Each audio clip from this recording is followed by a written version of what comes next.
In the summer of 1889, Aurora Pike stood on the depot platform in Coldwater, Kansas, clutching a carpet bag and a newspaper clipping that promised her a new beginning. At 64, the widow had been told she was too old for any man to want. The rancher's sons, who were meant to meet her, had taken one look and sent word through the station master that there had been a mistake. Aurora felt the familiar sting of rejection, the weight of years that society deemed worthless. But as she prepared to board the eastbound train back to her empty boarding house room, a weathered cowboy approached. Micah Dunn had spent decades running from his own ghosts, but something in Aurora's dignified bearing reminded him that some things were worth standing still for.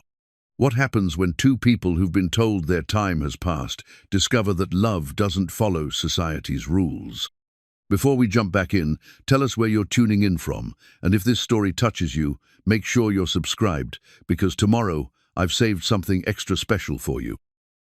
The morning sun beat down mercilessly on the weathered wooden platform of Coldwater Depot, casting long shadows that seemed to point accusingly at Aurora Pike's modest traveling dress.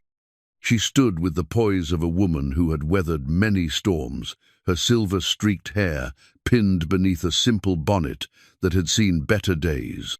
The newspaper clipping in her gloved hand bore the creases of countless readings, its promise of companionship for a respectable widow, now feeling like a cruel jest.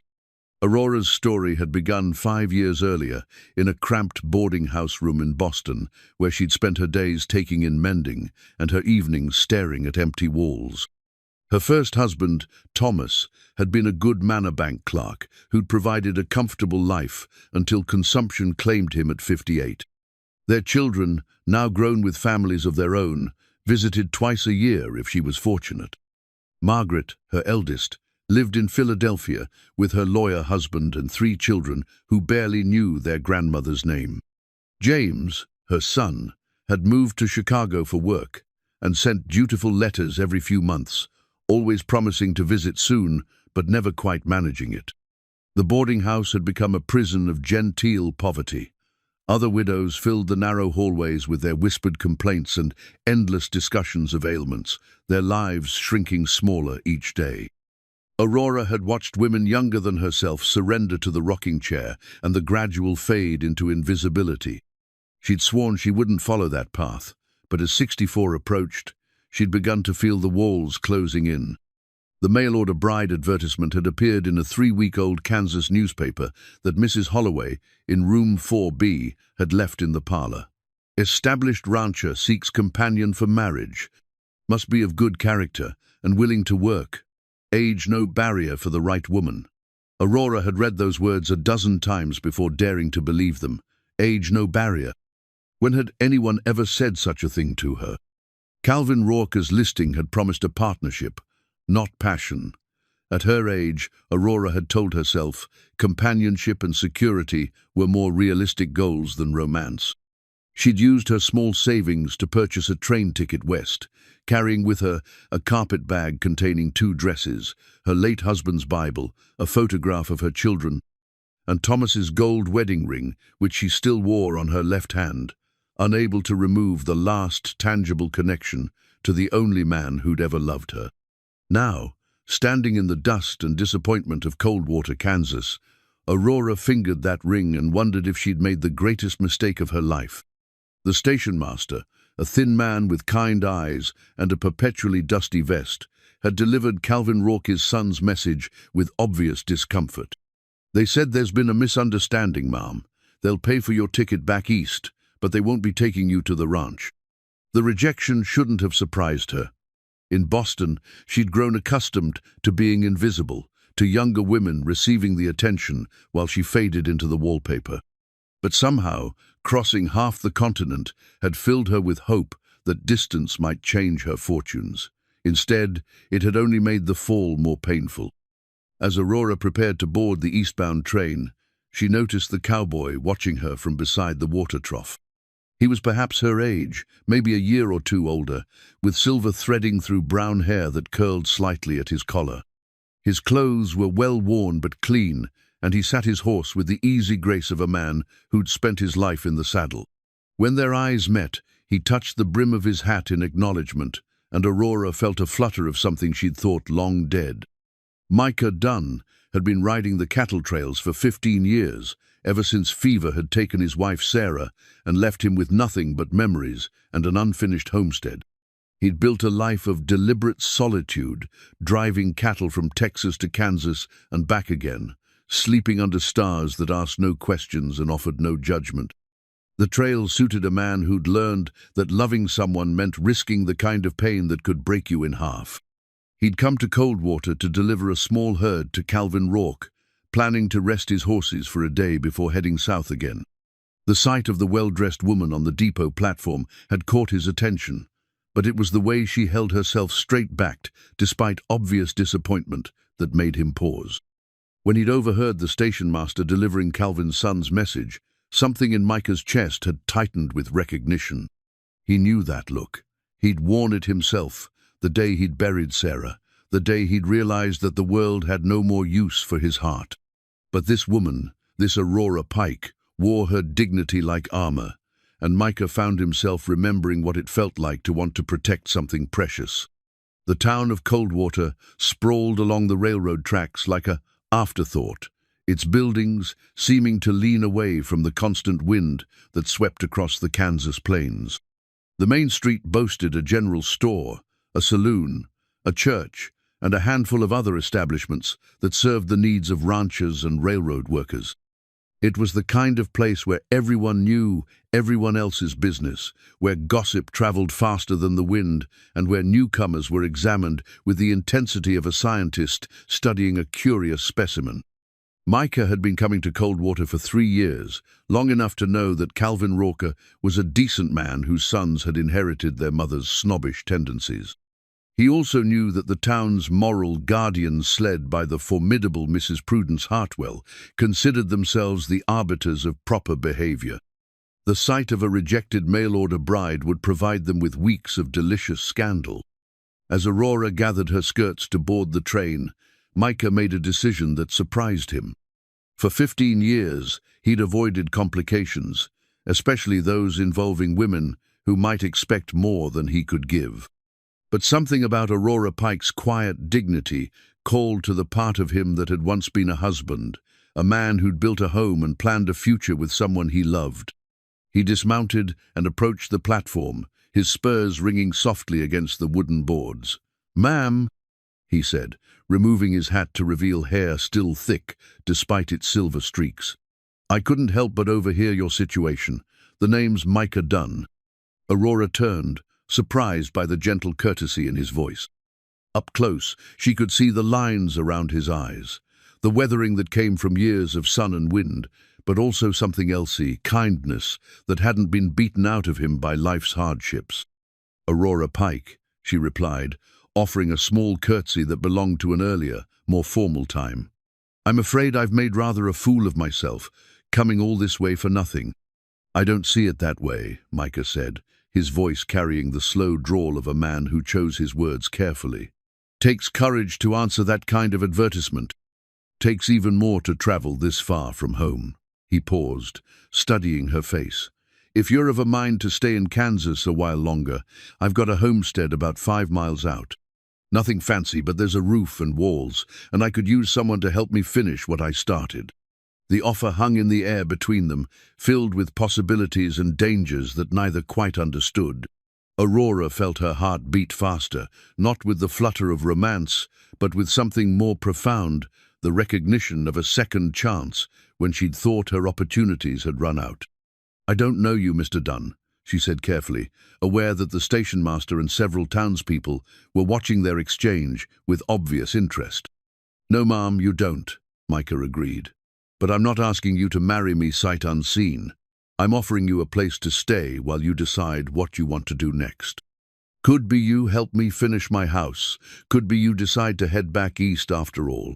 But seems a shame to make that choice standing on a train platform, surrounded by strangers who've already made up their minds about you." Aurora looked at the train, then at Micah's weathered face, then at the ring on her finger. For 5 years, she'd been existing rather than living, letting other people's expectations define her worth.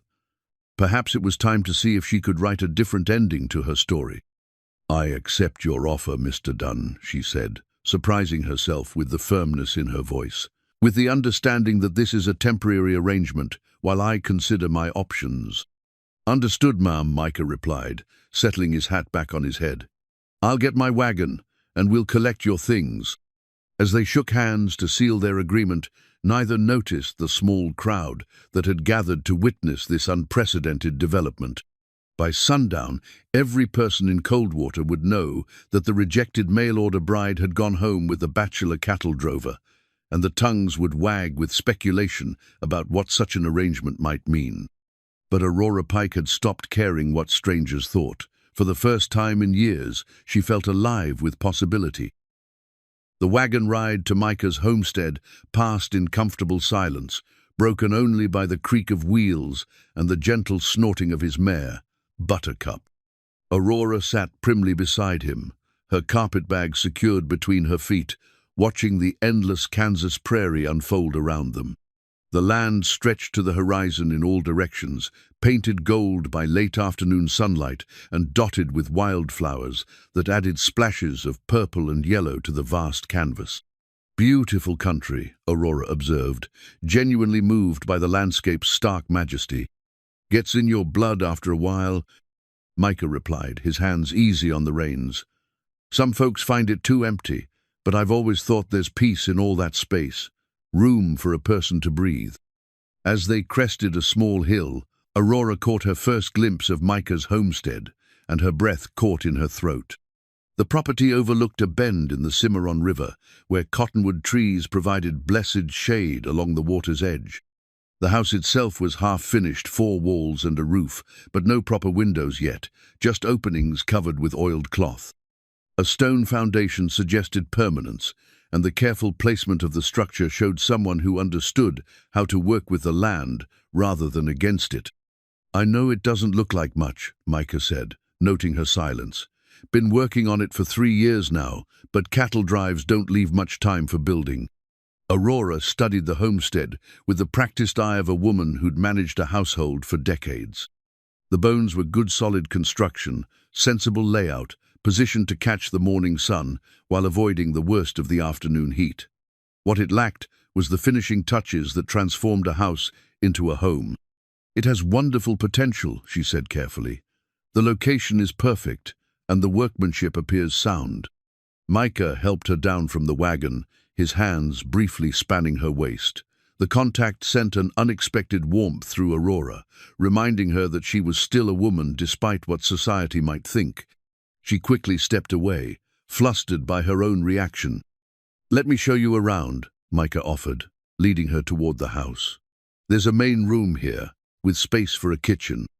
Thought I'd put a bedroom back there, and maybe add a parlor later if it seemed worthwhile." The interior was sparse but clean, with a stone fireplace dominating one wall and rough-hewn furniture that spoke of careful craftsmanship. A narrow bed occupied one corner, neatly made with military precision. Micah's few possessions were arranged with the tidiness of a man accustomed to living simply. "Where will I sleep?" Aurora asked, suddenly aware of the impropriety of their arrangement. Micah colored slightly. "I'll bed down in the barn. Been doing it most nights easier to keep an eye on the livestock. You can have the house." "Absolutely not," Aurora said firmly. "I won't turn you out of your own home. Perhaps we could arrange a partition. I'm quite handy with a needle, and I noticed you have some extra canvas in the wagon." They spent the next hour working together to create a makeshift curtain that divided the main room, giving Aurora a private sleeping area while allowing Micah to keep his bed. The domestic collaboration felt natural, their movements complementing each other as if they'd been partners for years rather than hours. As evening approached, Micah built a fire while Aurora unpacked her few belongings. She hung her spare dress on a peg he hastily installed, set her Bible on the rough table, and placed Thomas's photograph beside it. The small personal touches immediately softened the austere space. "I should warn you," Micah said as they prepared a simple meal of beans and cornbread. "Folks in town are likely to talk. A man and woman living under the same roof without being married. Well, It's not exactly conventional. Aurora paused in her stirring of the beans. Are you concerned about your reputation, Mr. Dunn? Not particularly, he replied honestly. I stopped caring what most people think a long time ago, but I don't want you to face unpleasantness on my account. I appreciate your concern, Aurora said, ladling beans onto their plates. But I've lived long enough to know that people will talk regardless. At least this way, they'll have something interesting to discuss. They ate by firelight, the flames casting dancing shadows on the walls. Conversation came easily, touching on safe topics, the weather, the challenges of frontier life, Aurora's impressions of Kansas. Neither mentioned their past marriages or the loneliness that had brought them to this moment, but both felt the careful probing of two people trying to understand each other without revealing too much. After supper, Aurora insisted on washing the dishes, while Micah attended to his horses. Left alone, she explored her new surroundings more thoroughly. In a wooden crate beside Micah's bed, she discovered a leather folder containing official papers. Among them was the homestead deed, a legal document that proved Micah Dunn owned 160 acres of Kansas soil, free and clear. Aurora studied the deed with growing respect.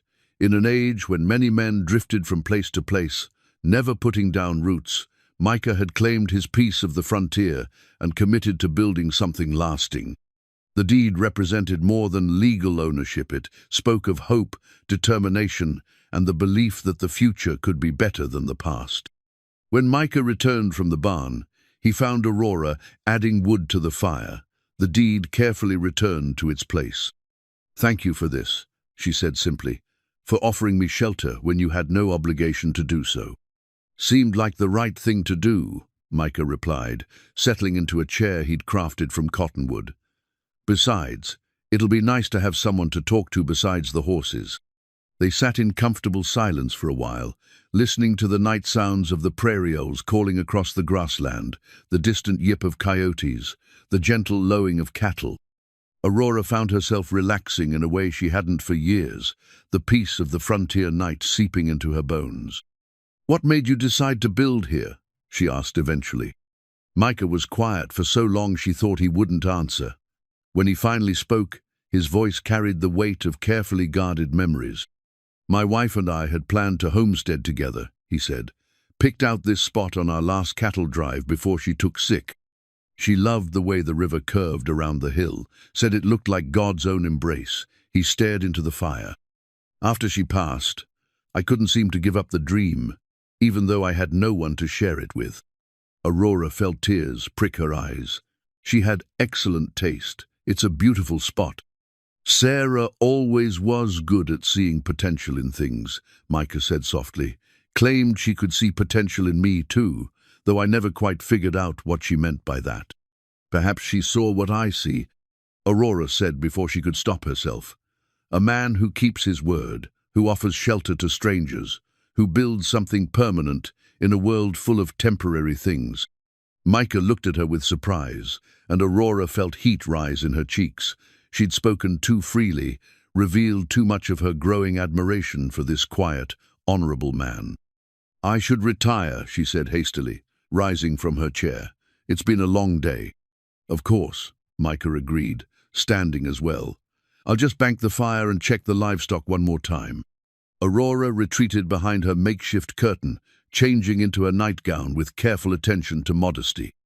As she braided her long hair by candlelight, she could hear Micah moving quietly around the main room, the soft sounds of a man settling in for the night. For the first time in 5 years, Aurora Pike fell asleep to the comforting knowledge that she wasn't alone. On the other side of the canvas curtain, a good man was keeping watch, and tomorrow would bring new possibilities she'd never dared imagine.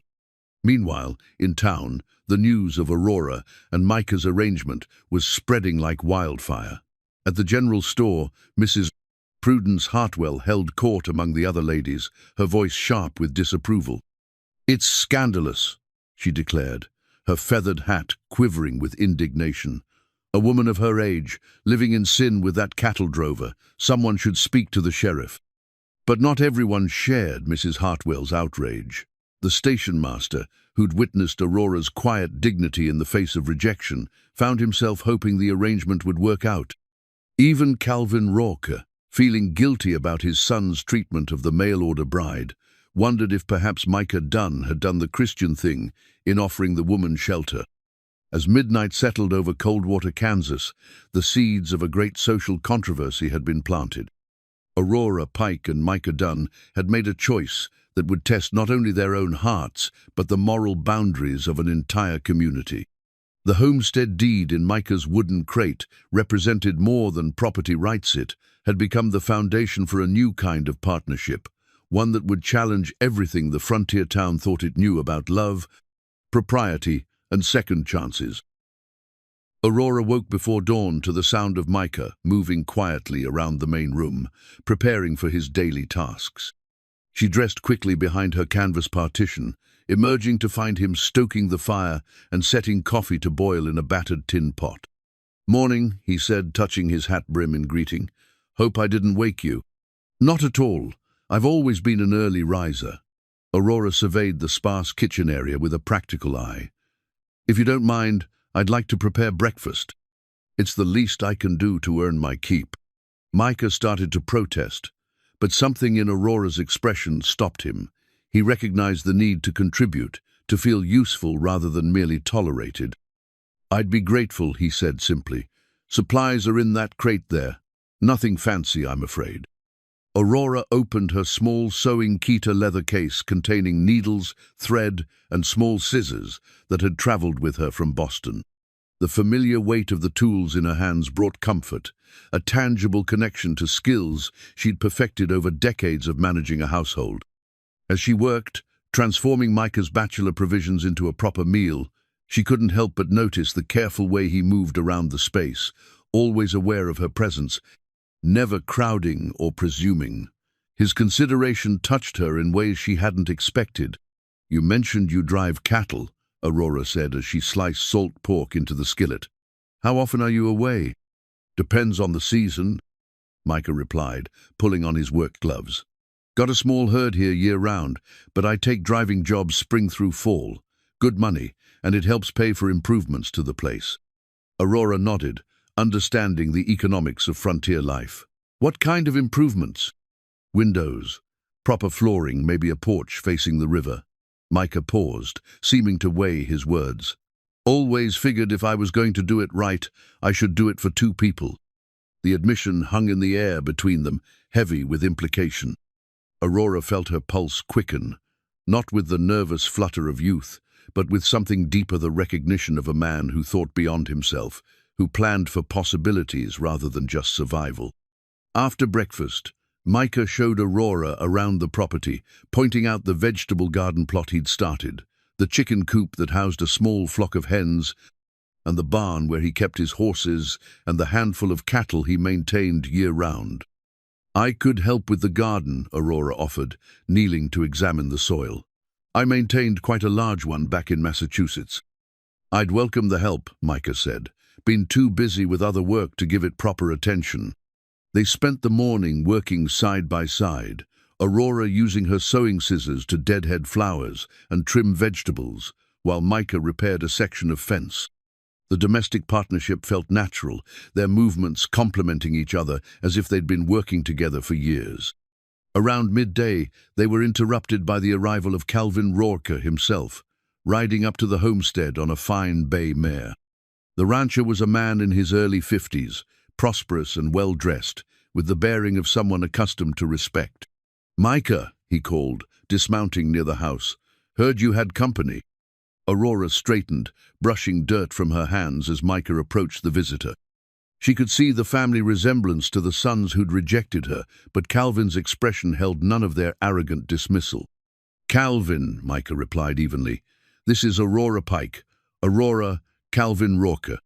"Mrs. Pike?" Calvin said, removing his hat and offering a respectful nod. "I came to apologize for my son's behavior yesterday. They acted without consulting me, and their rudeness was inexcusable." Aurora felt a flush of gratitude for his courtesy, even as she maintained her dignity. "Thank you, Mr. Rourke. I understand the arrangement wasn't what your family expected." My boys have gotten above themselves, Calvin said bluntly. Their mother, God rest her soul, filled their heads with notions about social standing. They forgot that in this country, character matters more than age or appearance. Micah watched the exchange carefully, ready to defend Aurora if necessary, but Calvin's sincerity seemed genuine. I also came to make you an offer, Calvin continued, addressing Aurora directly. If you'd prefer, I can arrange passage back east and compensate you for the inconvenience. It's the least I can do. Aurora glanced at Micah, seeing something in his expression she couldn't quite read. Was he hoping she'd accept Calvin's offer? The uncertainty made her heart clench. That's very generous, she said carefully. But I've decided to stay in Kansas for a while. Mr. Dunn has been kind enough to offer me temporary shelter while I consider my options. Calvin's eyebrows rose slightly, but his expression remained neutral. I see. Well, if you change your mind, the offer stands. He turned to Micah. You'll let me know if you need anything. Appreciate it, Calvin, Micah replied. After the rancher departed, Aurora and Micah returned to their work, but the easy camaraderie of the morning felt strained. Aurora found herself wondering what Micah was thinking, whether he regretted his impulsive offer of the previous day. That evening, as they prepared supper together, Micah finally broke the silence. You could have taken his offer, he said quietly, not looking at her.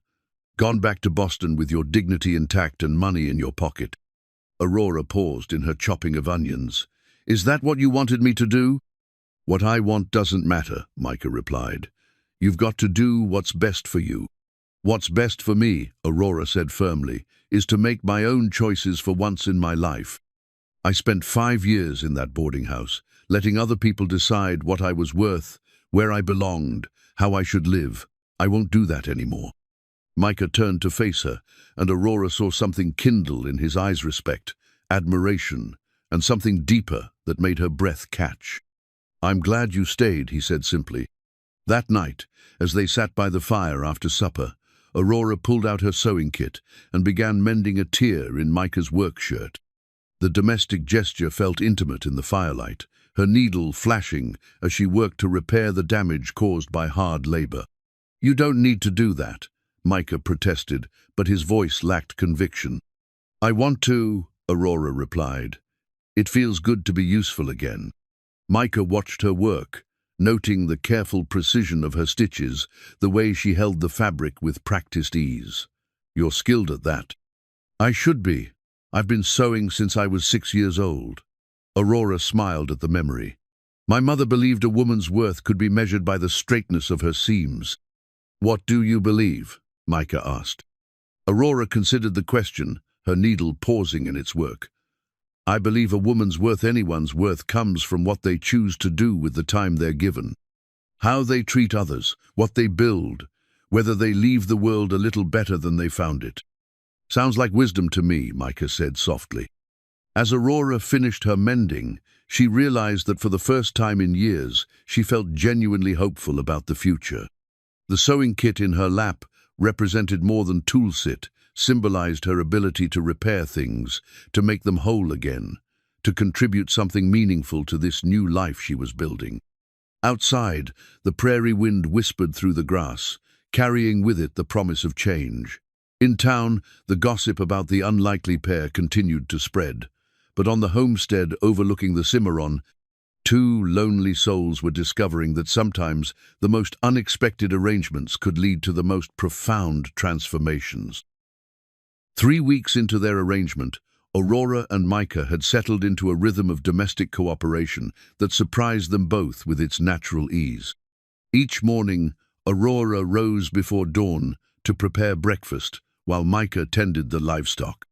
After their meal, they worked together on various projects around the homestead, their conversations growing deeper and more personal with each passing day. It was during one of these evening talks that Micah first shared the leather-bound Bible that had belonged to his late wife, Sarah. The book was worn smooth by countless readings, its pages marked with pressed wildflowers and marginal notes in a delicate feminine hand. Sarah copied out verses that spoke to her. Micah explained, his voice soft with memory as he opened the Bible to a page marked with a dried prairie rose. Always said God's word was meant to be lived, not just recited. Aurora studied the careful script, touched by the intimacy of sharing something so personal. She had beautiful handwriting. This passage from Ruth, "Whither thou goest, I will go," it's marked with particular care. "Our wedding verse," Micah said simply. "Sarah chose it because she said marriage was about choosing your person and sticking by them, no matter where life led." Aurora felt a pang of recognition, remembering her own wedding to Thomas so many years ago. "My first husband and I chose Ecclesiastes 4:12. A threefold cord is not quickly broken. We believed marriage should include God as the third strand." "Sounds like you had a good marriage," Micah observed. "I did," Aurora replied honestly. "Thomas was a gentleman, steady and kind. Our love grew slowly, deepened over time." She paused, then added quietly, "I never thought I'd have the chance for that kind of partnership again." Micah closed the Bible carefully, but not before Aurora noticed another pressed flower, a sprig of lavender marking a page in Psalms. The gesture of preserving something beautiful spoke to a romantic nature that his weathered exterior didn't immediately reveal. 15 years is a long time to be alone," Aurora said gently. "Felt safer," Micah admitted. "Loving someone means risking losing them. After Sarah, well, I told myself I was done with that kind of risk. And now," Micah met her eyes across the firelight, "now I'm beginning to think some risks might be worth taking." Their conversation was interrupted by a sharp knock at the door. Micah rose to answer it, finding Mrs. Prudence Hartwell on his doorstep, flanked by 2 other ladies from the church's Moral Oversight Committee. "Mr. Dunn," Mrs. Hartwell announced in her most officious tone, "we've come to speak with you about the situation you've created here." Aurora appeared at Micah's shoulder, her chin raised defiantly. "If you have something to say about me, Mrs. Hartwell, I'd prefer you address me directly." The formidable matron's feathers bristled at Aurora's calm tone. "Very well. Mrs. Pike, your current living arrangement is causing considerable scandal in our community. Unmarried persons of opposite gender cohabitating is simply not acceptable."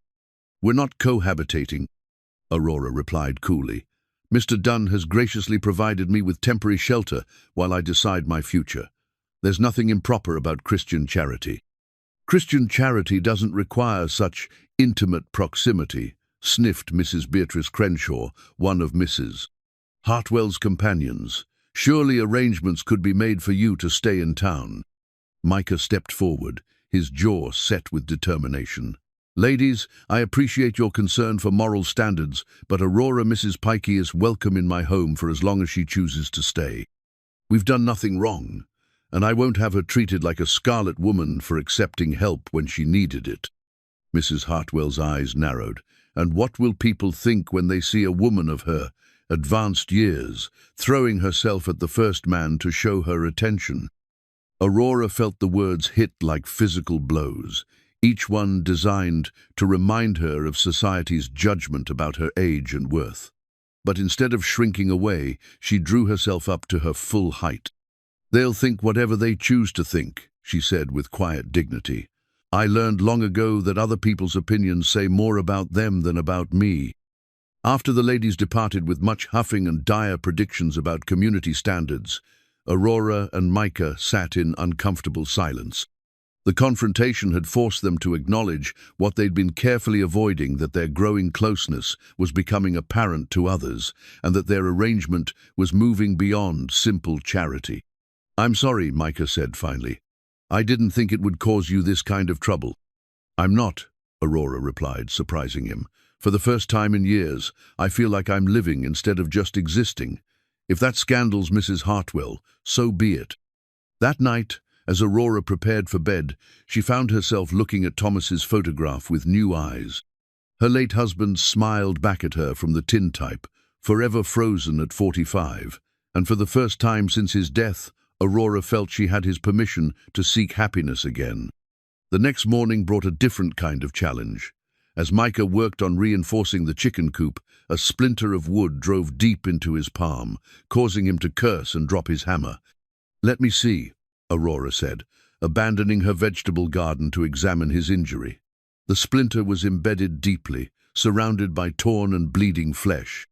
"It's nothing," Micah protested, but Aurora was already guiding him toward the house. "Sit," she commanded, pointing to a chair by the window where the light was best. "This needs to come out before it festers." Using the small scissors from her sewing kit, Aurora carefully extracted the splinter, her touch gentle but sure. Micah watched her face as she worked, noting the concentration that furrowed her brow, the way she bit her lower lip when focused on a delicate task.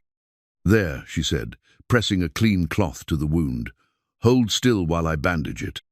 As Aurora wrapped his hand with strips torn from one of her own petticoats, Micah became acutely aware of her nearness, the faint scent of lavender soap, the warmth of her breath on his skin, the careful tenderness of her touch. When she finished, their faces were inches apart, and for a moment, neither moved. "Aurora," Micah said softly, his uninjured hand rising to touch her cheek. "Yes? I want you to know that having you here, it's changed things for me, changed how I see the future." Aurora leaned into his touch, her eyes closing briefly at the simple pleasure of human contact. "It's changed things for me, too." They might have kissed then, might have acknowledged the feelings growing between them, but the sound of approaching hoofbeats broke the spell. Aurora stepped back quickly, her cheeks flushed, as Calvin Rourke appeared in the doorway. "Hope I'm not interrupting," Calvin said, though his knowing look suggested he'd seen more than they might have preferred. "Not at all," Aurora replied, busying herself with tidying the medical supplies. "Mr. Dunn injured his hand, and I was just bandaging it." Calvin nodded, accepting the explanation at face value. "Actually came to bring you some news, Micah. Got word from a cattle buyer in Abilene. He's looking for an experienced drover to bring a herd up from Texas. 3 weeks' work, good pay." Micah glanced at Aurora, conflict evident in his expression. The money would be substantial, enough to complete the house and buy proper windows, but it would mean leaving Aurora alone to face the town's gossip. "Think about it," Calvin continued. "No rush to decide, but the offer's there if you want it." After Calvin left, Aurora and Micah resumed their work, but the easy companionship of the morning felt strained. Both were thinking about the cattle drive offer, about what it might mean for their developing relationship. That evening, as they sat reading by firelight, Aurora from Thomas's Bible, Micah from Sarah's, the question hung unspoken between them. Aurora noticed that Micah kept glancing at her over the pages of the worn book, as if trying to memorize her face. "You should take the job," Aurora said suddenly, startling them both with her directness. "Aurora, you should take it," she repeated firmly. "The money could finish your house, secure your future. I won't be responsible for holding you back." Micah set down the Bible, the pressed lavender falling from its pages like a blessing. "And what about us? What about this?" He gestured between them, encompassing all the unspoken feelings that had been building. Aurora looked at him steadily, her heart breaking even as she forced herself to be practical. "If what we're feeling is real, it will survive 3 weeks apart. And if it's not," she let the words trail off. "It's real," Micah said quietly. "At least for me." "For me too," Aurora whispered. "Which is why I need to know that you're choosing me for the right reasons, not just because I'm convenient or because you feel sorry for a discarded old woman."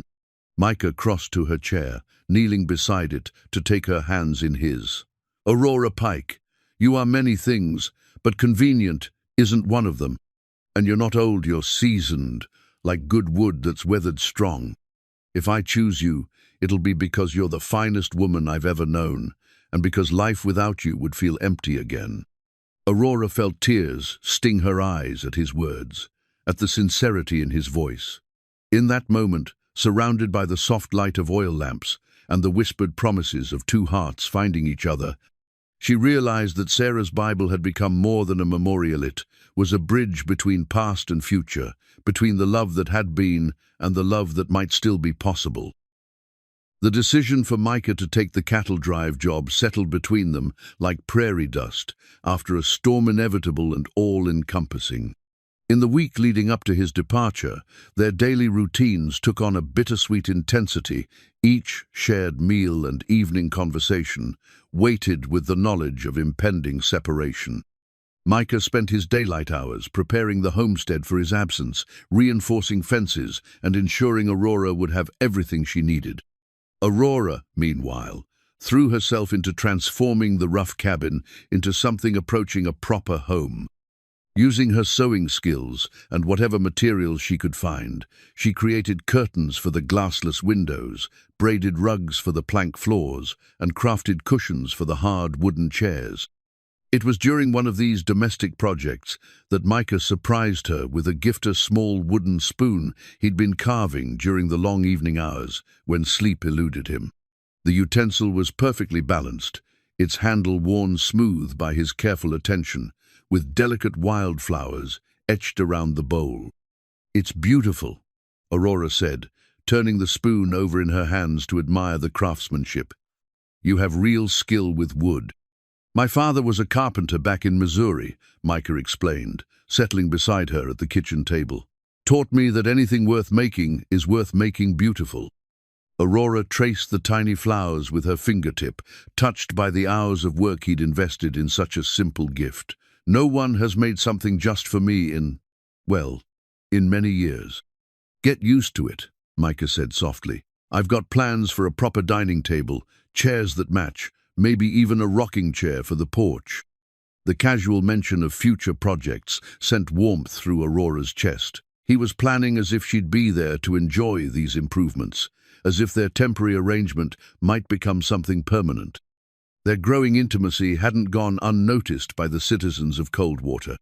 The Saturday barn raising at the Hendersons' farm provided the perfect opportunity for Aurora to face the community's judgment head-on. When Micah suggested they attend together, Aurora agreed despite her apprehension. The barn raising was a frontier tradition, bringing together neighbors to accomplish what no single family could manage alone. The men worked to raise the heavy timber frame, while women prepared vast quantities of food and supervised children who darted between the adults like prairie chickens. Aurora arrived wearing her best dresser navy blue wool with modest trim that emphasized her still trim figure and silver-streaked hair. She carried a basket containing her contribution to the communal meal, apple pies made from dried fruit she'd found in Micah's supplies. The reaction to her presence was immediate and divided.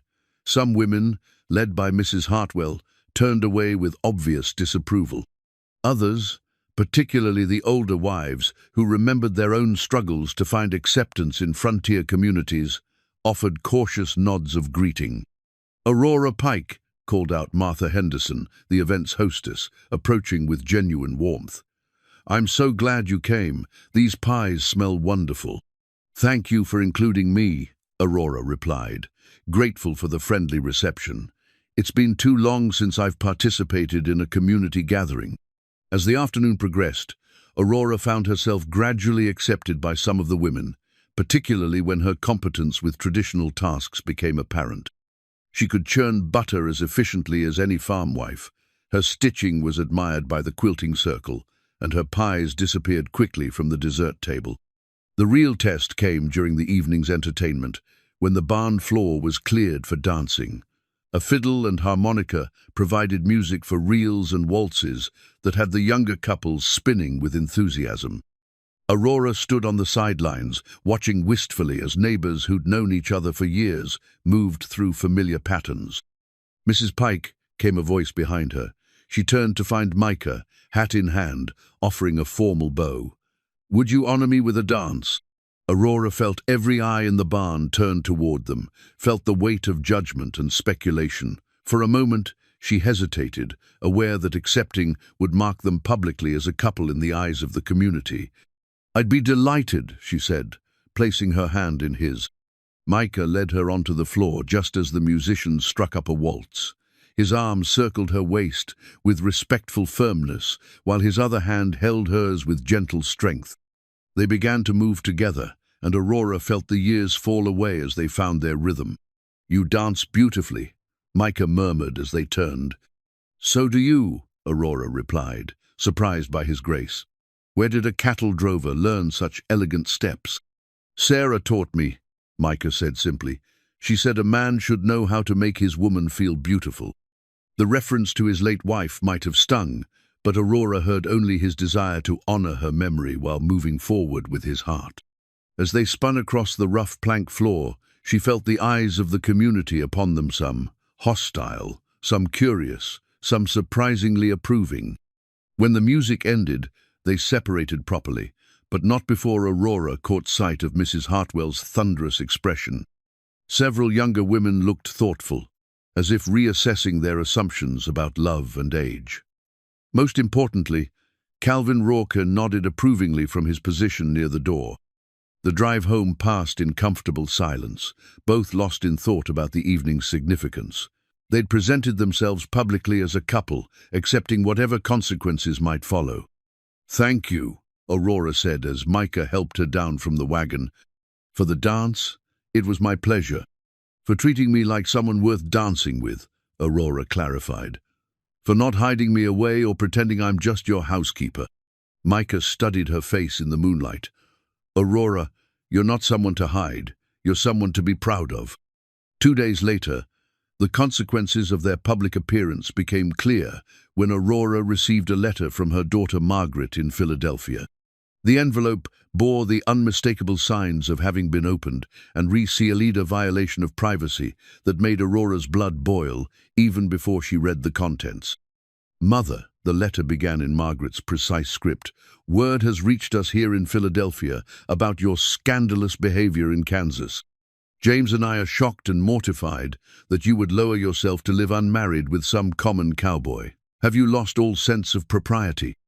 At your age, such conduct is not only inappropriate but embarrassing to our family name. We demand that you return to Boston immediately and put an end to this foolishness." Aurora read the letter twice, her hands trembling with anger rather than shame. Her own children, whom she'd raised with love and sacrifice, were condemning her for finding happiness. The fact that someone in Coldwater had taken it upon themselves to write to her family made the betrayal even more painful. "Bad news?" Micah asked, noticing her distress as she stood by the mailbox. Aurora handed him the letter without comment, watching his face darken as he read Margaret's harsh words. "Common cowboy," he repeated quietly. "Guess that's what I am to them." "No," Aurora said firmly.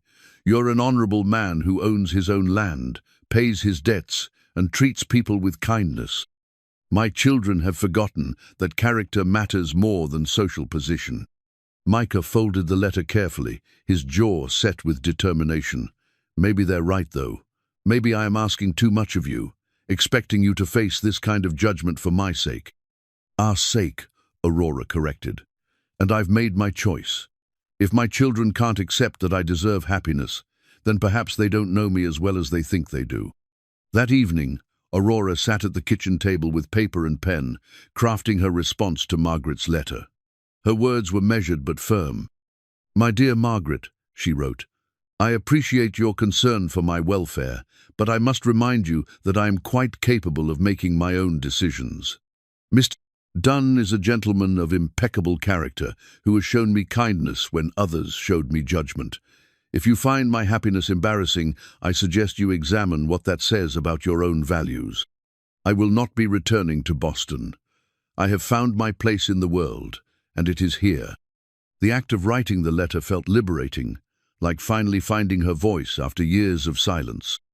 As she sealed the envelope, Aurora realized she was choosing her own happiness over her children's approval, a decision that felt both terrifying and exhilarating.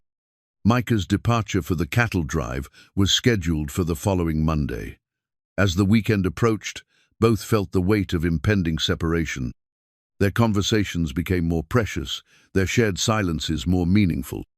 On Sunday evening, their last together for 3 weeks, they sat on the porch Micah had built, facing the river. The sunset painted the sky in shades of gold and rose, and the gentle sound of water over stones provided a peaceful backdrop to their thoughts. "I'll write," Micah promised, though they both knew mail delivery to a cattle drive would be sporadic at best. "I'll be here when you return," Aurora replied, the simple words carrying the weight of a promise. "Will you? Really?" Micah turned to face her, vulnerability clear in his weathered features. 3 weeks is a long time for you to think about what you're giving up by staying here." Aurora reached for his hand, threading their fingers together. "Micah, done. I've spent 5 years thinking about what I've given up. I'm not about to start over now." As stars began to appear in the darkening sky, they sat in comfortable silence, each memorizing the moment.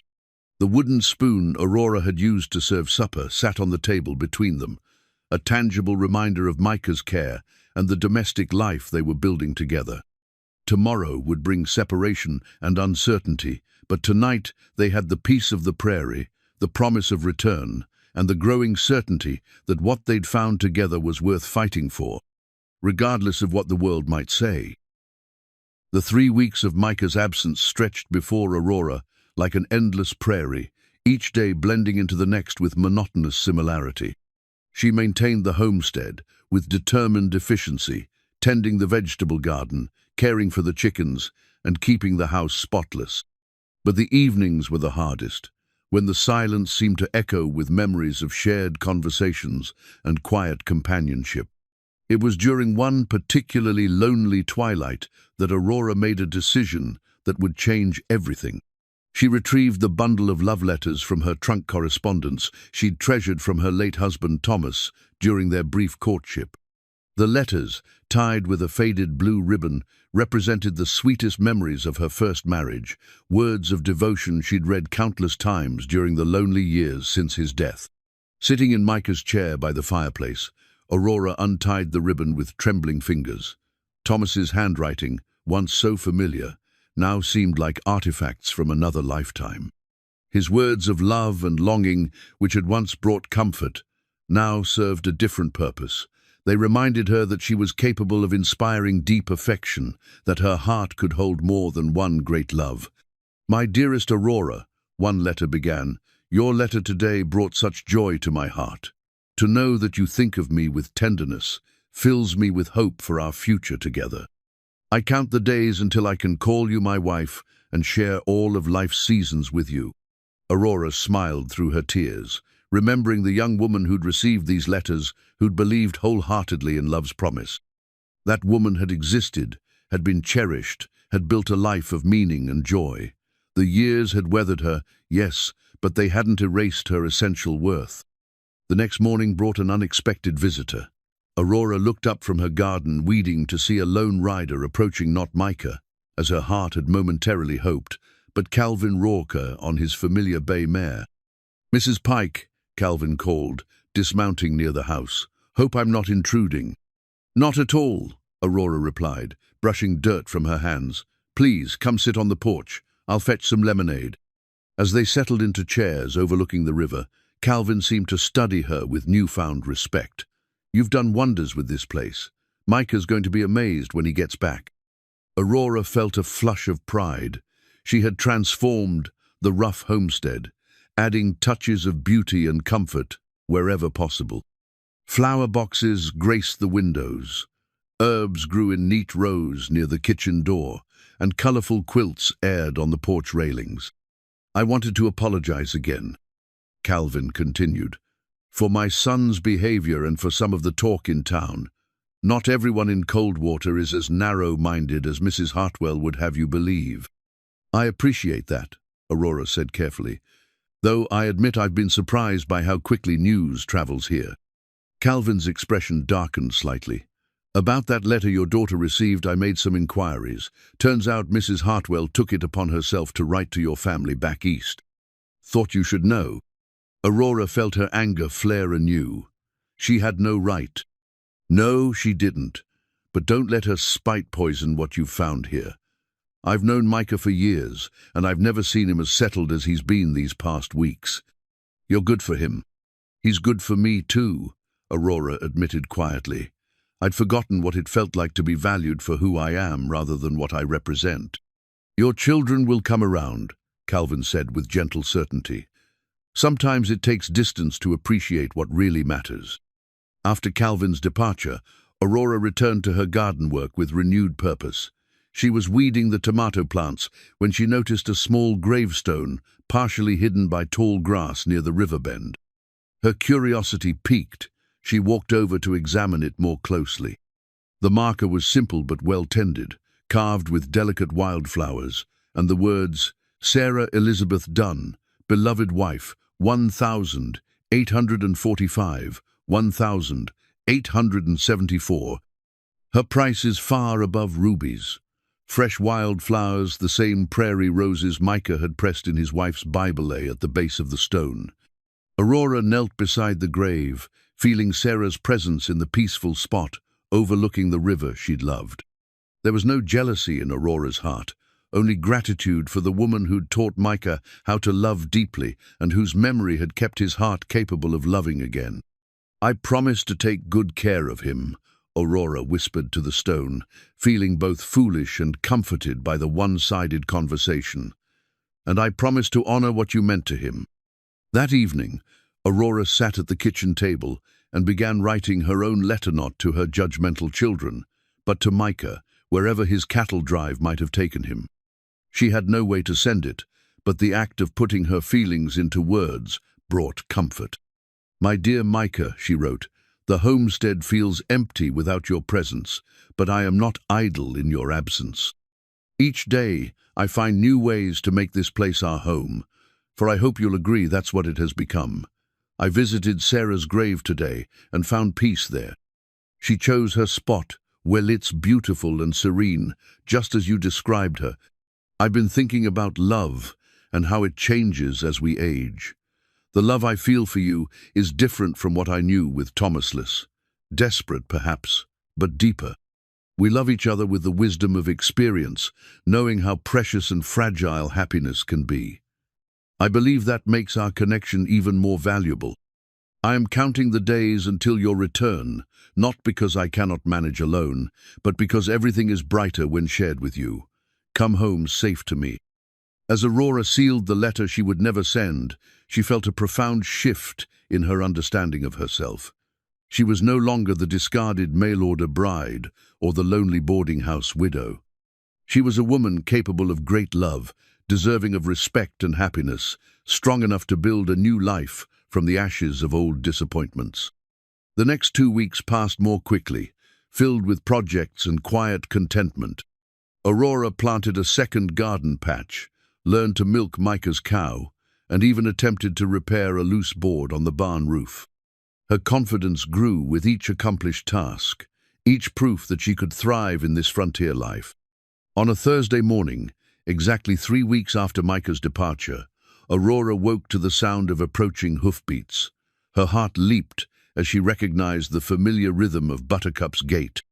Rushing to the window, she saw Micah riding up the path, looking dusty and weary but wonderfully alive. She met him on the porch, suddenly shy after their separation. Micah dismounted slowly, his eyes taking in every detail of the improvements she'd made: the flower boxes, the fresh paint on the door, the welcoming touches that transformed his house into a home. "Aurora," he said simply, but her name carried all the longing and joy of their reunion. "Welcome home," she replied, and in those 2 words lay all her hopes for their future. As Micah gathered her into his arms, Aurora felt the last of her reservations fall away. The letters in her trunk had served their purpose, helping her remember her own worth and capacity for love. Now it was time to write a new chapter, to build new memories with the man who saw her not as society's cast-off, but as a treasure beyond price.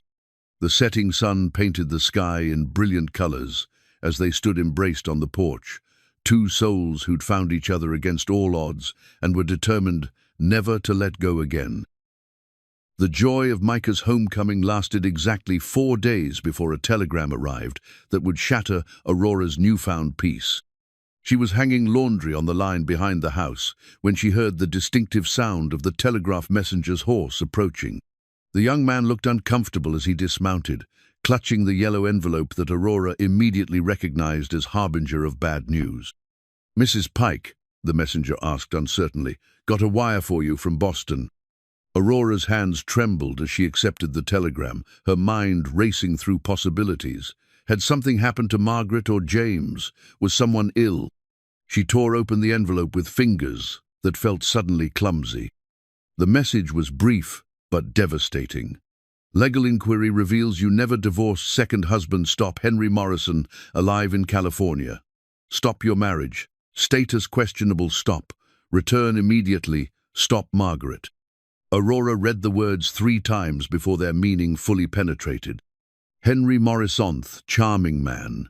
She'd married 2 years after Thomas's death, who'd swept her off her feet with promises of adventure and devotion, only to disappear one morning with her savings and her faith in love. She'd assumed he was dead, had grieved the loss of another husband, had moved forward with her life believing herself a twice-widowed woman. But he was alive, which meant, legally, she was still married to him. Micah found her 20 minutes later, sitting on the porch steps, with the telegram crumpled in her lap, staring blindly at the river that had become so dear to her. "Aurora, what's happened?" He settled beside her, his hand gentle on her shoulder. Wordlessly, she handed him the telegram. Micah read it twice, his expression growing grimmer with each word. "Henry Morrison," Aurora said finally, her voice hollow. "I married him in 1876, 2 years after Thomas died. He seemed so kind, so devoted. We had a small ceremony at my church in Boston." She laughed bitterly. 3 months later, I woke to find him gone along with my savings and the jewelry Thomas had given me. "Did you divorce him?" Micah asked quietly. "I tried, but he'd vanished completely. My lawyer said we could pursue abandonment proceedings, but it would be expensive and time-consuming. When years passed with no word, I assumed he'd died somewhere. I even mourned him." Micah was silent for a long moment, processing the implications. "So you're saying you're still legally married to this man?" "It appears so." Aurora's voice broke on the words. "Which means everything we've built here, everything we've planned, it's all been built on a lie." "You didn't know," Micah said firmly. "You acted in good faith." "But the law doesn't care about good faith," Aurora replied, finally meeting his eyes. "Don't you see? I can't marry you, Micah. I can't even live here with you without causing a scandal that could destroy both our reputations. I'm a married woman, married to a man I haven't seen in 13 years, who might be anywhere, who abandoned me without a word." The full weight of the situation began to settle over them.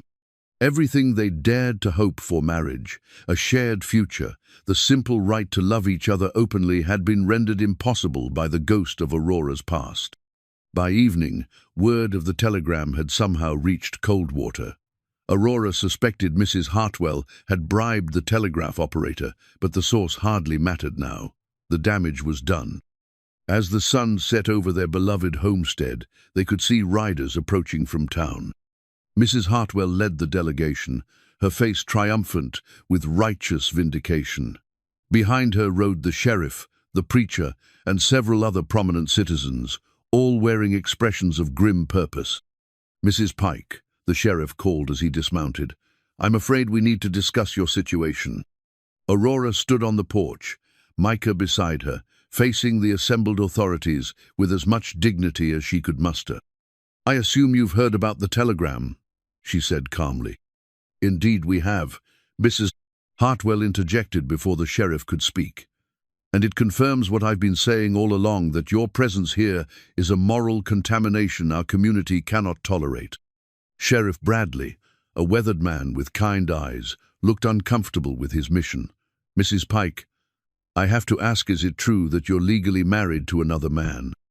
"It appears to be true," Aurora admitted, each word like a nail in the coffin of her happiness, "though I had no knowledge of it when I answered Mr. Rourke's advertisement or when I accepted Mr. Dunn's hospitality."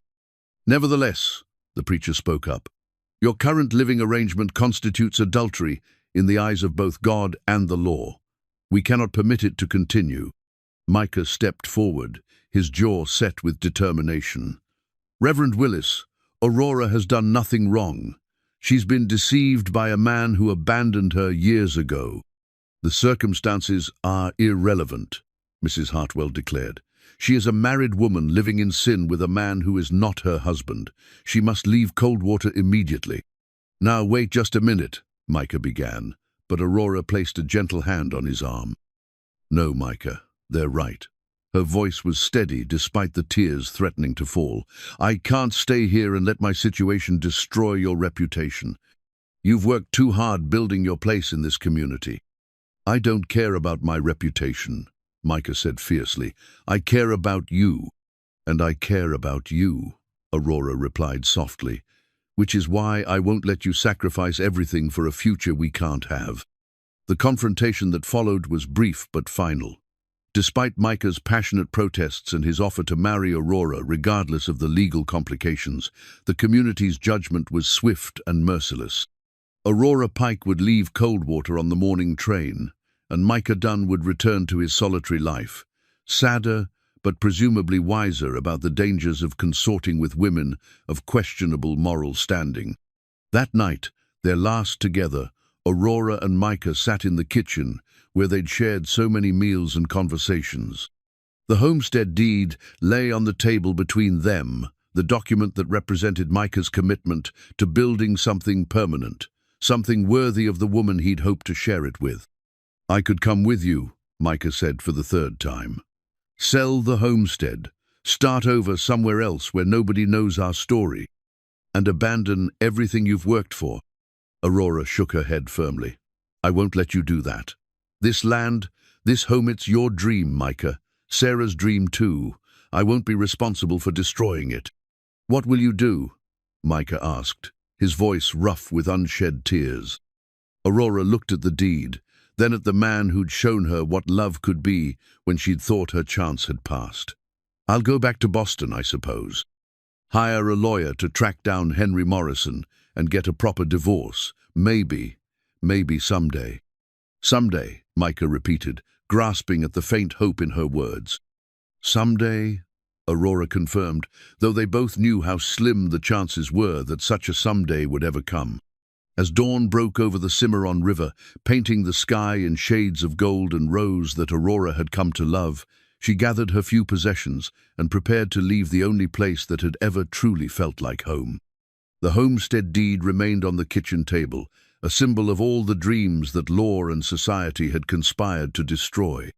The train whistle echoed across the prairie as Aurora Pike prepared to board the eastbound locomotive, carrying with her nothing but a carpet bag, a broken heart, and the memory of 3 months when she dared to believe that love could triumph over the judgment of the world. The train had barely disappeared into the eastern horizon when Micah Dunn made a decision that would define the rest of his life. Standing alone on the platform where he'd first met Aurora Pike, watching the dust settle in her wake, he felt something harden in his chestnut, his heart, which remained tender with love and loss. But his resolve. He would not accept this defeat. He would not allow bureaucracy and social convention to destroy the best thing that had ever happened to him. If Aurora was legally married to a man who'd abandoned her 13 years ago, then Micah would find that man and resolve the situation once and for all. His first stop was the telegraph office, where he sent urgent messages to contacts in every major city, from San Francisco to New Orleans. Cattle driving had connected him with men in every territory and state, men who owed him favors, men who understood the value of loyalty and could be trusted with sensitive inquiries. Need help finding Henry Morrison. Stop, approximately 50 years old. Stop, conman and thief. Stop, believed in California. Stop, urgent personal matter. Stop, will pay well for information. Stop, Micah Dunn, Coldwater, Kansas. The telegraph operator, a thin young man named Peters who'd always been friendly to Micah, looked up from the messages with curiosity. Personal matter? Peters asked. The most personal, Micah replied grimly. And Peters, I'd appreciate your discretion. There are folks in this town who'd like to see this particular matter buried. Peters nodded knowingly. He'd witnessed Mrs. Hartwell's manipulation of information before and had no love for her methods. Micah's next stop was Calvin Rourke's ranch, where he found the older man examining a prize bull in the main corral. Calvin took one look at Micah's expression and gestured toward the house. "Come on," Calvin said. "Mary's got coffee on, and you look like you could use something stronger." In Calvin's study, surrounded by leather-bound books and the comfortable clutter of a successful rancher's life, Micah explained his plan. Calvin listened without interruption, occasionally nodding as the full scope of Micah's determination became clear. "You're talking about a considerable expense," Calvin observed when Micah finished. "Hiring private investigators, travel costs, legal fees. It could take months and cost more than your homestead is worth." "Then I'll sell the homestead if I have to," Micah said without hesitation. "Aurora is worth more to me than land or money or anything else I own." Calvin studied his friend's face, seeing the absolute certainty there. "What if you can't find him? What if he's dead? Or what if he won't cooperate?" "Then at least I'll know I tried," Micah replied. "I can't live with myself if I don't fight for her, Calvin. She's the best thing that ever happened to me, and I let a room full of hypocrites drive her away without putting up a real fight." Calvin was quiet for a moment, then reached into his desk drawer and withdrew a leather portfolio. "Mary and I have been talking since Aurora left. That woman brought out the best in you, Micah. We've never seen you as happy as you were these past months." He pulled out a bank draft and began writing. "Consider this a loan. No interest. Pay it back when you can." Micah stared at the draft. Calvin handed him enough money to fund a comprehensive search for Henry Morrison and cover legal expenses besides. "Calvin, I can't." "You can, and you will," Calvin interrupted firmly. "Mary lost her first husband to consumption, and she knows what it's like to get a second chance at happiness. She'd skin me alive if I let you lose Aurora without a fight." Over the next week, responses to Micah's telegrams began trickling in. A cattle buyer in Denver thought he'd encountered a man matching Morrison's description, working a confidence game on railway passengers. A saloon keeper in Sacramento remembered a smooth-talking Easterner who'd bilked several local widows before disappearing with their savings. A sheriff in Santa Fe had arrested a man calling himself Henry Morrison for fraud, but the prisoner had escaped before trial. Each lead required follow-up telegrams. Each clue demanded investigation. Micah's kitchen table became a command center covered with maps, correspondence, and careful notes, tracking every possible sighting of Aurora's vanished husband. Meanwhile, Aurora's absence permeated every corner of the homestead. The flower boxes she'd planted still bloomed, but without her care, they looked wilted and neglected. The cushions she'd sewn for the chairs remained in place, but they seemed to mock the emptiness of the rooms. Even Buttercup, Micah's faithful mare, seemed listless without Aurora's gentle attention. The most promising lead came from a former trail partner named Jake Henley, who wired from Los Angeles with startling news. "Found your man, stop. Henry Morrison, alias Harold Murphy, alias Harry Mullins. Stop running marriage. Scam on wealthy widows. Stop currently in jail awaiting trial. Stop, send details of your interest." Micah's hands shook as he read the telegram. Henry Morrison was alive, in custody, and using multiple aliases to prey on women just as he'd preyed on Aurora. The irony was bitter. The man, who'd made Aurora's life a lie, was still destroying women's lives with his deceit. Micah immediately sent a detailed response, explaining Aurora's situation and requesting that Jake help arrange a meeting with Morrison. If the man could be convinced to sign divorce papers, if he could be made to understand that his legal claim to Aurora was blocking her chance at happiness, perhaps he could be persuaded to do the right thing. "We'll arrange meeting with Morrison. Stop. Bring legal documents and substantial bribe. Stop. Man has no conscience, but understands money. Stop. Arrive. Soonest. Stop. Jake." As Micah prepared for the journey to California, he received an unexpected visitor. Sheriff Bradley appeared at the homestead on a warm afternoon, his expression uncharacteristically serious. "Micah," the sheriff said, accepting a cup of coffee and settling into the chair where Aurora used to sit. "I need to tell you something that's been weighing on my conscience." "What's that, Tom?" "The night we came out here to deal with Mrs. Pike's situation. I went along because it was my duty, but I didn't agree with it. That woman was as decent as they come, and we treated her like a pariah based on circumstances beyond her control. Micah nodded, his jaw tight with remembered anger. I know you were just doing your job, Tom. Maybe, but I should have stood up for what was right instead of what was expedient. The sheriff leaned forward. I heard through the grapevine that you're trying to track down her husband. I want to help. Help how? Tom Bradley reached into his vest pocket and withdrew a folded document. I've been sheriff in 3 different territories, Micah. I know lawmen from here to the Pacific Ocean. This is a letter of introduction and a request for professional courtesy. Any sheriff or marshal west of the Mississippi will extend you full cooperation in your search. Micah took the letter, touched by the gesture. Tom, this could put you at odds with certain folks in town. Let them object, the sheriff said firmly. Sometimes a man has to choose between what's popular and what's right. I'm choosing right this time. As Micah packed for his journey to California, he felt the weight of responsibility and hope in equal measure.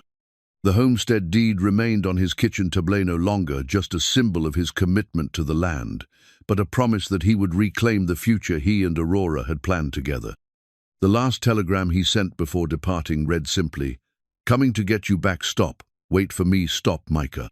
He had no way to know if Aurora would receive the message, no guarantee she would understand its meaning, but he sent it anyway. Love required faith, and faith required action. As the westbound train carried him toward whatever confrontation awaited in California, Micah Dunn carried with him the determination of a man who had found his heart's desire and would move heaven and earth to keep it. The stakes could not have been higher. Aurora's freedom, their future together, and the chance to prove that love could indeed triumph over the arbitrary cruelties of law and social convention. In his pocket, alongside the sheriff's letter and Calvin's financial support, Micah carried the telegraph messages that represented his last, best hope of bringing Aurora home. The battle for their happiness was about to begin in earnest, and Micah Dunn had never been more ready for a fight. The Los Angeles County Jail was a grim brick building that seemed to squat malevolently in the California sunshine. Micah approached it on a Tuesday morning in early October, carrying a leather satchel containing legal documents, a substantial sum of money, and the weight of his hopes for the future. Jake Henley met him at the jail entrance, looking older and more weathered than Micah remembered from their cattle-driving days. The 2 men embraced briefly before Jake led him inside. "He's a piece of work, this Morrison," Jake warned as they walked through the dank corridors. "Smooth as silk when he wants something, mean as a snake when he's cornered. Been running his widow bilking scheme all over the state. Last victim was a 70-year-old woman in Santa Barbara, took her for every penny and left her destitute." The guard led them to a small, barred room where Henry Morrison sat waiting. Micah's first sight of Aurora's husband was a shock. The man was still handsome, in a dissipated way, with silver-streaked hair and clothes that had once been expensive. But there was a hardness around his eyes, a cruel set to his mouth that spoke of years spent taking advantage of others. "Mr. Morrison," Micah said, settling into the chair across from the prisoner. "My name is Micah Dunn. I believe we need to discuss your wife." Morrison's eyebrows rose with interest. "My wife? Which one? I've had several, though the authorities seem determined to overlook the romantic nature of my various relationships." "Aurora Pike," Micah said evenly, fighting the urge to reach across the table and throttle the man. "You married her in Boston in 1876 and abandoned her 3 months later." "Ah, Aurora." Morrison's smile was cold and calculating. "The banker's widow with the lovely jewelry collection. I remember her fondly. Pity she was so trusting made, the whole thing almost too easy." Micah's hands clenched into fists under the table.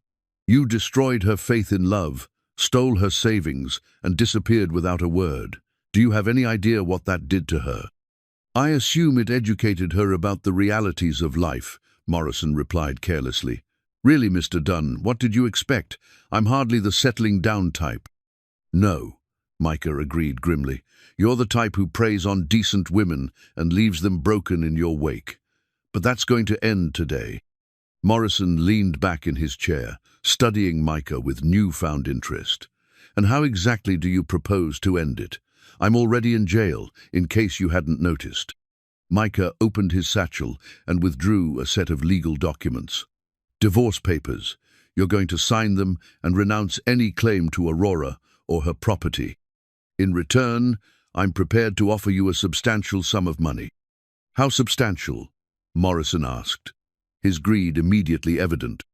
$500, Micah replied. "More money than you'll see in years, given your current circumstances." Morrison's eyes glittered. "And if I refuse?"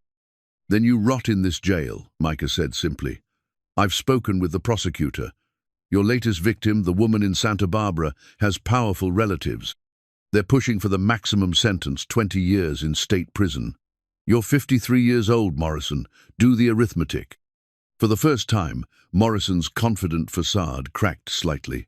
"You can't prove anything about my marriage to Aurora. She has no witnesses, no documentation beyond a marriage certificate that could have been forged."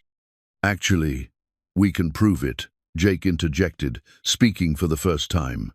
He pulled out a telegraph message. "Found the preacher who married you, Reverend Samuel Whitman of the First Baptist Church of Boston. He keeps detailed records, and he remembers you quite clearly. Seems you tried to charm money out of him, too." Morrison's face darkened. "That meddling old fool." "The Reverend is prepared to testify about your marriage and your character," Micah continued. "He's also prepared to testify about your attempts to defraud his church. Between his testimony and your current victim's statement, you're looking at a very long prison sentence." Morrison's face darkened.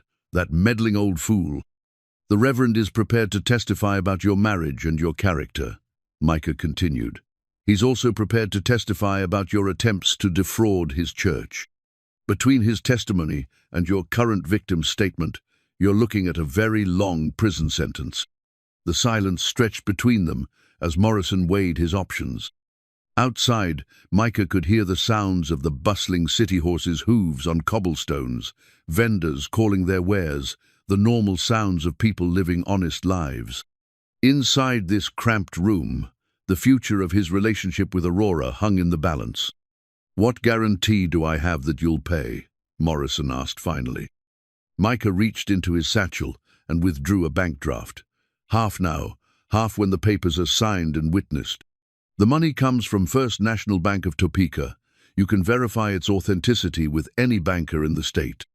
Morrison stared at the bank draft with naked avarice. $500 represented more money than he'd seen in one place for years, certainly more than he could hope to acquire from his current jail cell. "And if I sign these papers, Aurora will be free to remarry?" Morrison asked. "She'll be free to live her life without the shadow of your abandonment hanging over her," Micah replied. "Free to make her own choices about her future." Morrison picked up the divorce papers and read them carefully. The documents were comprehensive, dissolving the marriage and waiving any claim Morrison might have to Aurora's property or future earnings.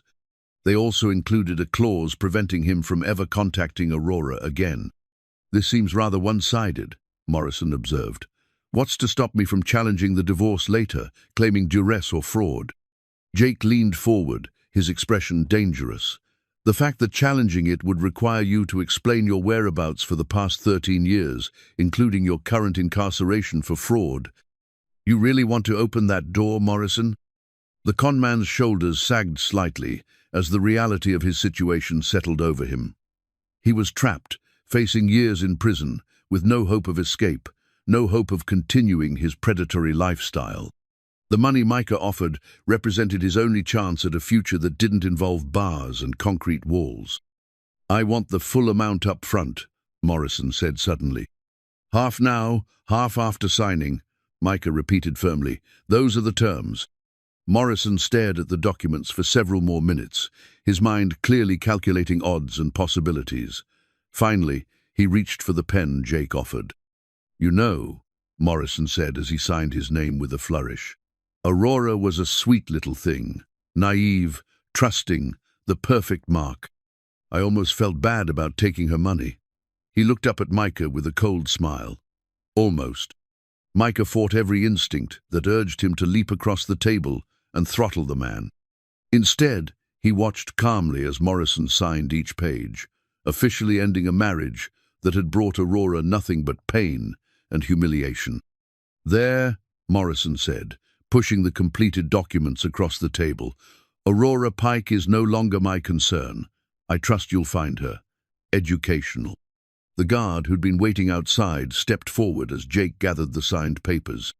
In his hand, he carried the gavel that would be used to make the divorce, officiala, ceremonial wooden mallet that represented the power of law to both bind and free.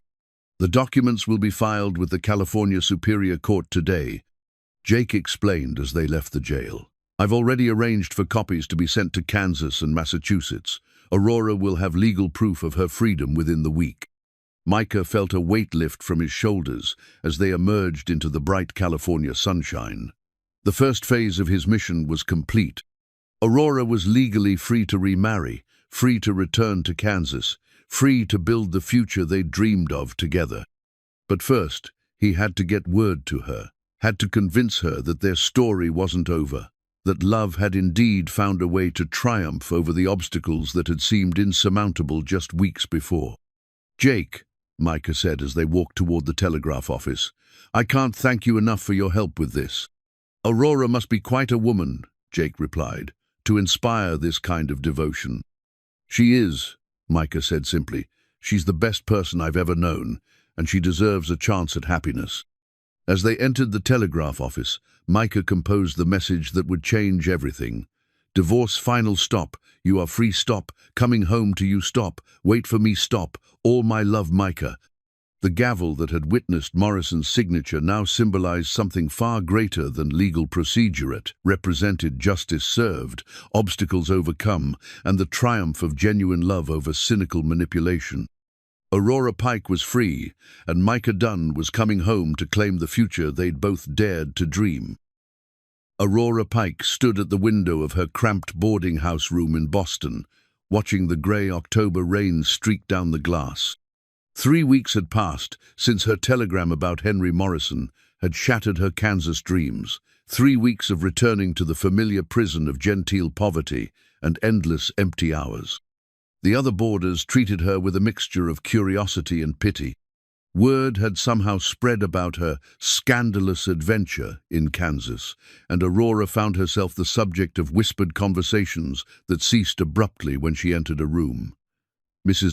Holloway from room 4B had taken to making pointed comments about women of a certain age who forgot their proper place. Aurora had stopped caring.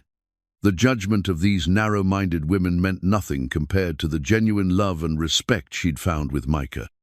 If returning to Kansas was impossible, if her legal entanglement with Henry Morrison had destroyed her chance at happiness, she would at least preserve the memory of those precious months when she'd felt truly alive. She was mending a torn petticoat by the window's weak light when the boarding house matron knocked on her door. "Mrs. Pike, there's a telegram for you." Aurora's heart lurched. The last telegram had brought devastating news about Henry Morrison. What fresh disaster could this one contain? She accepted the yellow envelope with trembling fingers, waiting until the matron departed before tearing it open. "Divorce. Final stop. You are free. Stop coming home to you. Stop wait for me. Stop all my love, Micah." Aurora read the message 3 times before its meaning penetrated her shock. Free. She was free. Somehow, impossibly, Micah had found Henry Morrison and convinced him to sign divorce papers. The legal barrier that had seemed insurmountable had been removed by the determination of a man who refused to accept defeat. Tears streaming down her face, Aurora sank into her chair and reread the telegram again. "Coming home to you." Kansas was home now. Had been from the moment she'd first seen the homestead overlooking the Cimarron River. Boston, for all its familiar comforts, was just the place where she'd been marking time until her real life could begin. But even as hope bloomed in her chest, practical concerns asserted themselves. She had no money for train fare back to Kansas, having spent her small savings on the initial journey west. Her children had made their disapproval clear and were unlikely to provide assistance for what they considered continued folly. And even if she could find a way back to Coldwater, would the community accept her return after the scandal of her departure? The answer to her financial dilemma came the next morning in the form of another telegram, this one from Calvin Rourke. Micah requests funds for your return. Journey, stop money, waiting, Western Union, Boston stop, come home, Aurora, stop Calvin, and Mary Rourke. Aurora stared at the message in amazement. Calvin Rourke, whose sons had rejected her sight unseen, was now funding her return to Kansas. The gesture spoke of friendship, acceptance, and faith in her relationship with Micah that touched her deeply. At the Western Union office, she found enough money not only for first-class train passage to Kansas, but for new traveling clothes and a proper meal. Calvin had been more than generous, and Aurora felt overwhelmed by the kindness of people who barely knew her but were willing to invest in her happiness. As she prepared to leave Boston for the second time, Aurora made a pilgrimage to Thomas's grave in Mount Auburn Cemetery. Standing before the weathered headstone, she felt the need to explain her decision to the man who'd first taught her about love and partnership. "I'm leaving again, Thomas," she said softly, placing fresh flowers on his grave.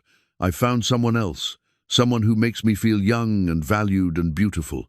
I hope you understand. I hope you'd approve." The wind rustled through the autumn leaves, and Aurora chose to interpret it as blessing. Thomas had been a good man who'd wanted her happiness above all else. He would understand that love didn't diminish with age, that second chances were gifts to be treasured rather than rejected. The train journey back to Kansas passed in a blur of anticipation and anxiety. Aurora had purchased a new traveling dress in deep blue wool that complemented her silver hair, and she'd taken extra care with her appearance. She wanted to look her best when she saw Micah again, wanted him to see the woman he'd fought for, rather than the defeated refugee who'd fled Coldwater weeks earlier. As the train pulled into Coldwater Depot on a crisp November morning, Aurora's heart hammered against her ribs. Would Micah be there to meet her? Would the townspeople still view her as a scandalous woman? Or had Micah's dramatic gesture changed their opinions? She needn't have worried. As she stepped onto the platform, she saw a crowd gathered near the station house. Micah stood at the front, looking travel-worn but triumphant, his eyes scanning the train cars for her familiar figure. Their eyes met across the platform, and Aurora felt the last of her fears dissolve. In Micah's expression, she saw love, relief, and absolute certainty that they belonged together.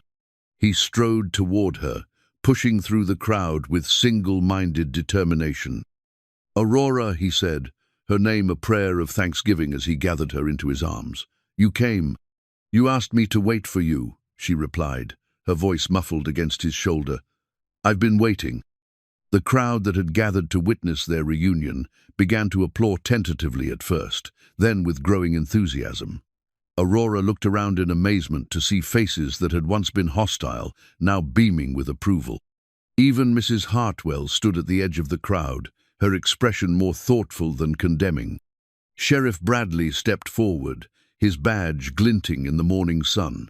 In his hands, he carried the simple gold wedding rings that Micah had commissioned from the town blacksmith weeks earlier, rings that represented hope and commitment and the triumph of love over adversity.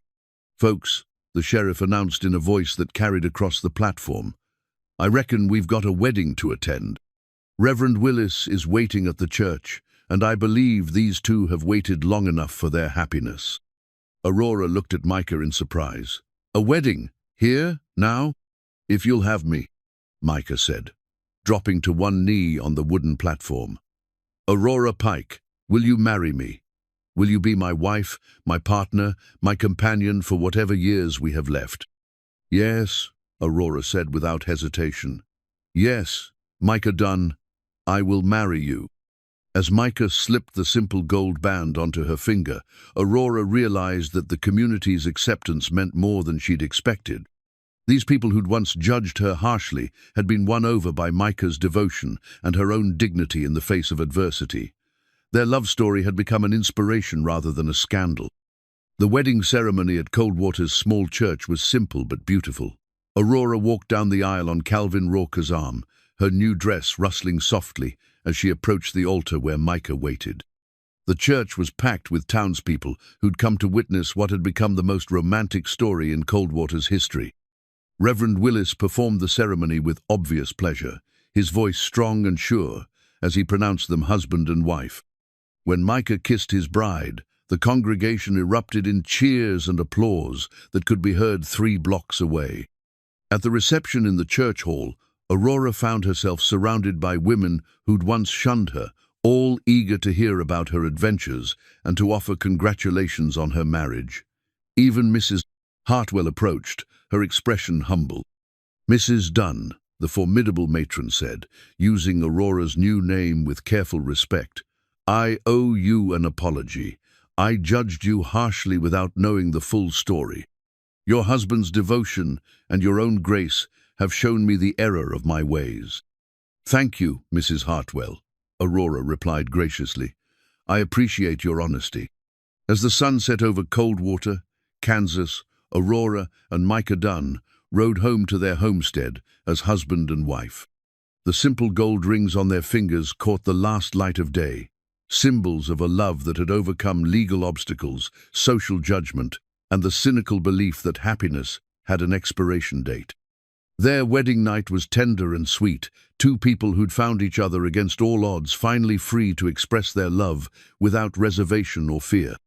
In the home they'd built together, surrounded by the peace of the Kansas prairie, Aurora and Micah began their married life with the wisdom of experience and the joy of second chances. 1 year later, Aurora Dunn stood in the same spot where she'd been rejected as a mail-order bride, but everything had changed. The depot platform bustled with activity as she waited for the afternoon train, her hands smoothing the fabric of a new dress that reflected her transformed circumstances. Where once she'd clutched a carpet bag containing all her worldly possessions, she now wore the confident bearing of a woman who'd found her place in the world. The homestead had flourished under their joint care. The house now boasted proper glass windows that caught the morning light, a wraparound porch where they spent their evenings watching the sunset over the Cimarron, and a garden that had become the envy of every farm wife in 3 counties.